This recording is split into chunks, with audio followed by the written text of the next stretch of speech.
The Danes believe that the large sums they spend on teaching, health services, and old age pensions are more than repaid in the development of a community which enjoys happy living.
For Denmark, the sea is first and last, because the sea is forever at her door.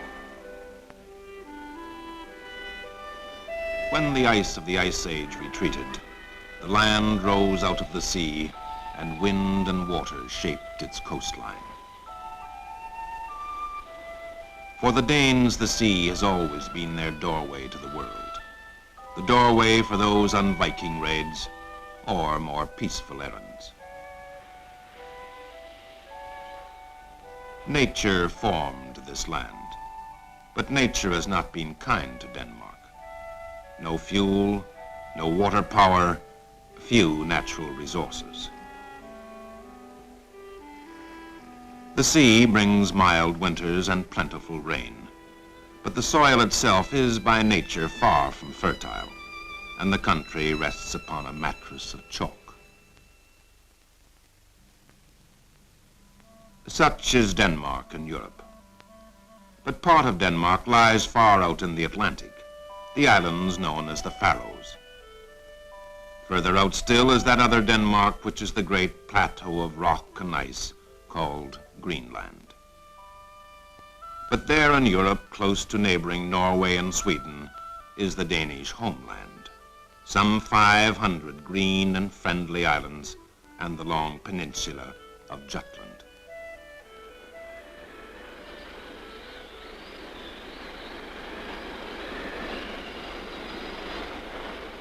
Here on the western shores of Denmark, the weather is bleak and conditions hard. But battling against these difficulties are a people stubborn and enduring. People who still live from day to day that simple and frugal life in which the Danish nation has the very roots of its being.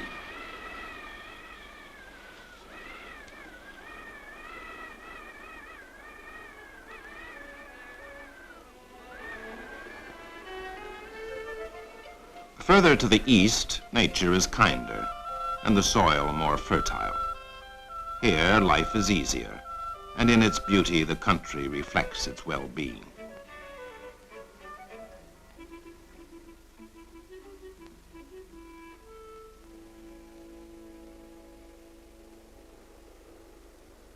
If a community made up of 500 islands is to know unity, it must have good communications.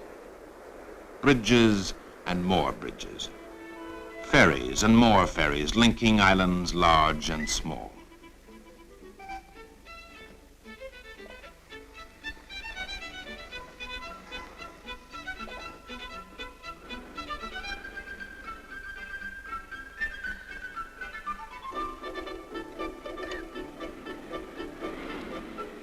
The waters around the Danish islands are alive with ferry boats, some large enough only for a few people and their farm produce, others capable of taking the heaviest forms of transport.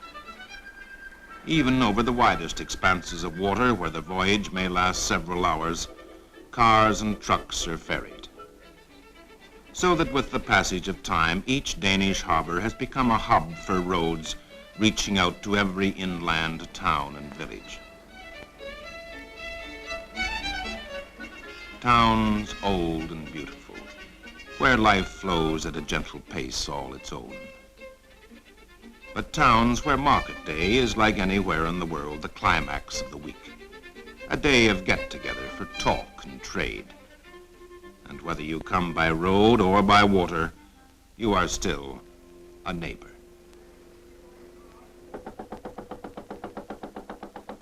For most of the cities of Denmark have grown up around the water.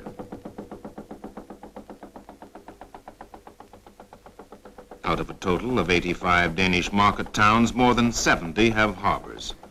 Aalborg and Frederikshavn, Svendborg, Horsens, Esbjerg, and Korsør, and each is a center of communication. But as in any country in the world, all roads lead eventually to the capital. So the greater part of the train, road, and ferry traffic moves toward the largest of Denmark's homeland islands, one linked with the south by the Storstrøms Bridge, the longest in Europe, a bridge taking lorries and trains side by side. Traffic with but one destination, Copenhagen.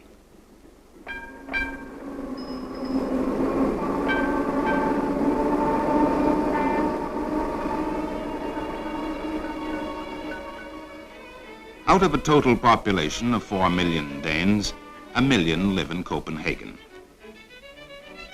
The city has grown disproportionately large, and vital imports of raw materials put great strain on harbor space and dockside wharves. The oldest part of Copenhagen lies on a few small islands, so that the sea penetrates into the very heart of the city, bringing to the streets and busy squares the swoop of gulls and the tang of salt water.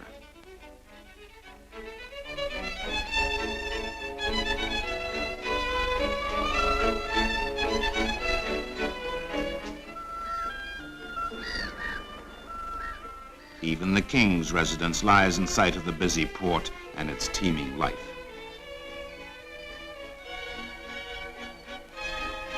Looking down too upon the water is the Christiansborg, the home of Denmark's parliament, a building for whose construction each parish in the country sent a stone.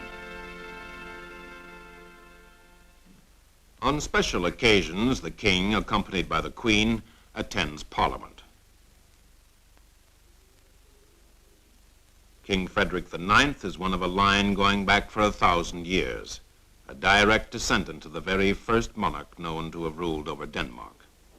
I dag indledes et nyt afsnit i den danske folkerepræsentations historie. Denmark has never known a revolution, and the present free democratic constitution is more than a century old. These are representatives from the former colony of Greenland, now a part of the Kingdom of Denmark. Among members of parliament and local councils, there's a healthy clash of opinions. But on many points, there's a strong feeling of national solidarity.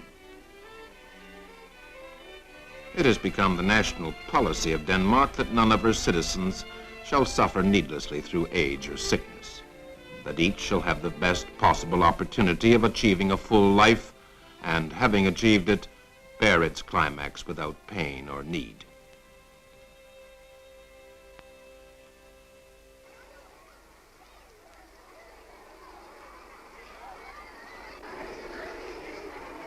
Keystone of these social services is primary education, compulsory for all citizens since 1814. The Danes believe that the large sums they spend on teaching, health services, and old age pensions are more than repaid in the development of a community which enjoys happy living. In its drive for better health, Denmark has taken up arms, especially in the battle against tuberculosis, and today that scourge has been all but mastered. So beds in Danish sanatoria are kept not just for patients from Denmark and Greenland, but also for children from other countries. For Denmark does not confine her fight against disease to her own frontiers.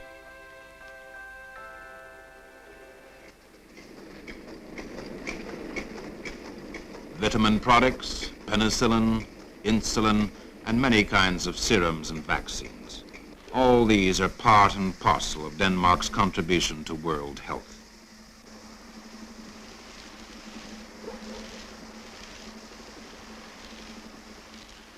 The very smallness of Denmark has enabled her to keep close check on the health of her own citizens. And what she has learned, she has passed on to others. It was the Danes who supplied the materials which enabled the United Nations to carry out TB tests upon 65 million of the world's children.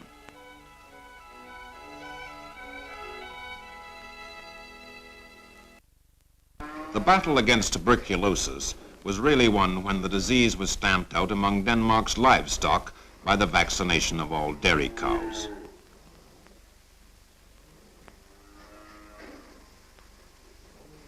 Cleanliness and control have always been the ruling factors in Danish farming. Extensive use of fertilizers has made Denmark's soil fruitful. Devoted care and attention to quality have made the country's dairy produce famous throughout the world.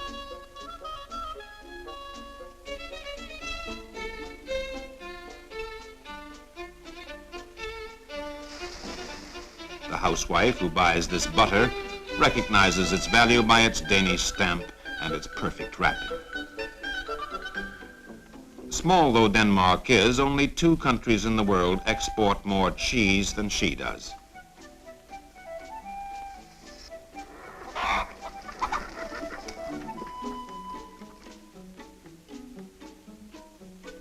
Control and quality. Danish eggs are exported by the million, while thousands of Danish chickens find their way to the dinner tables of many countries.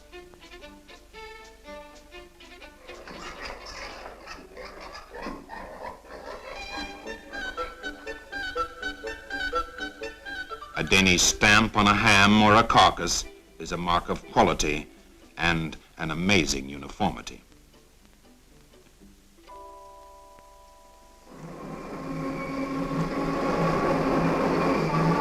Only 800,000 Danes earn their living through agriculture. Nevertheless, they produce 2/3 of the nation's exports.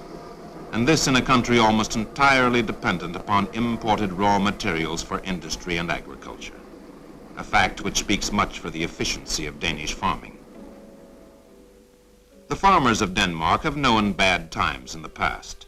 Times when they learned that only by sticking together could they win through.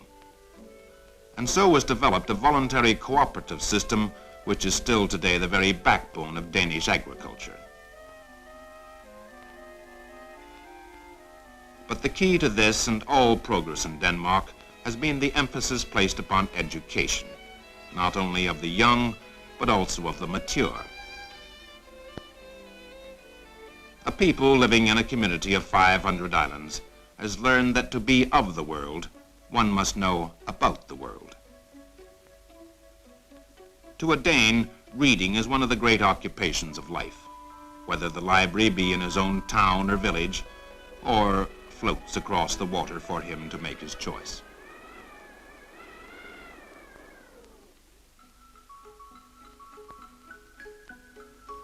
And knowledge makes for good craftsmanship, bringing to all Danish work a fine blend of individuality and tradition.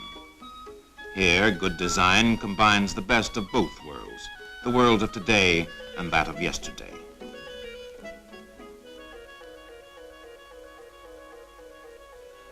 And though now in Danish factories more and more machines are taking the place of hands, nevertheless the stamp of craftsmanship remains, whatever the product. The Danes believe, too, that people work best in pleasant and harmonious surroundings. They say that a happy worker makes the most efficient and the most skillful, whatever his trade.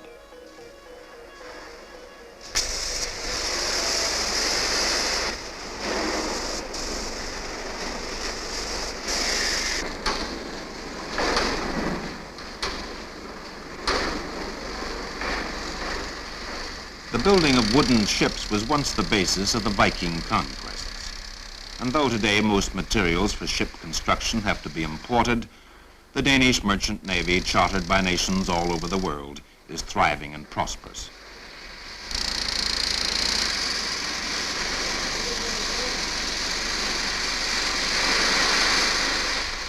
Within a stone's throw of the humming shipyards of Elsinore is the ancient castle of Kronborg, perhaps best known as the scene of Shakespeare's Hamlet. But Kronborg's real role in history was its command of the Sound, dividing Denmark from neighboring Sweden. Ways of war have changed since the days of Kronborg's cannon, and the waters which are the vital entrances and exits to the landlocked Baltic are today patrolled by efficient and speedy Danish MTBs.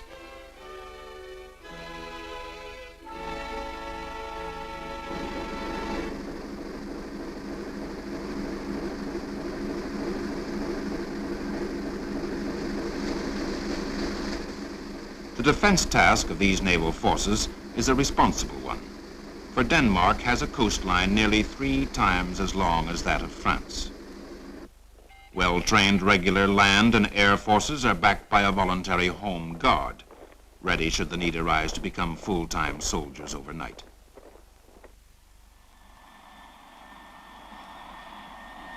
Denmark believes that she has much that is worth defending, and like her partners in the 15-nation Atlantic community, she believes too that a nation's idea of living is its own affair. A flag flown in Denmark. Well, generally, that just means we're at home. And a fine Sunday means family allotments and summer houses. Leisure for a Dane is being near the soil or near the sea. And in Denmark, the sea is never very far away.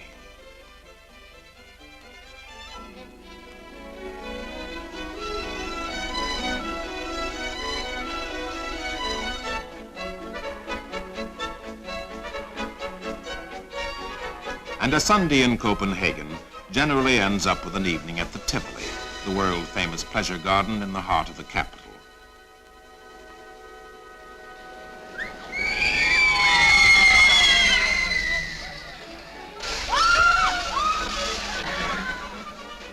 Here, the maxim of Danish life finds practical expression.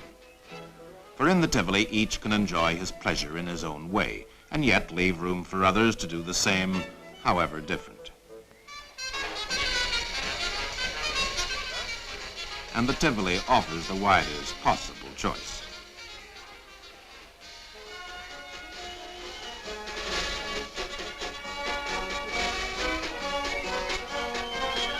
It was an old Chinese philosopher who once said that patriotism is directly related to one's favorite dishes. But it could have been a Dane. Good living and appreciation of good living.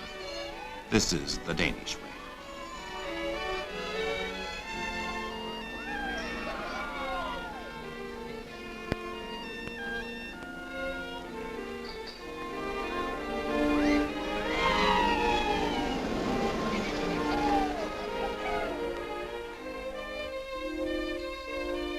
For Denmark, the sea is first and last, because the sea is forever at her door. The sea that is a living symbol of the space and freedom that all Danes believe in and strive for. The sea which is Denmark's doorway to the world, and the world's doorway to Denmark.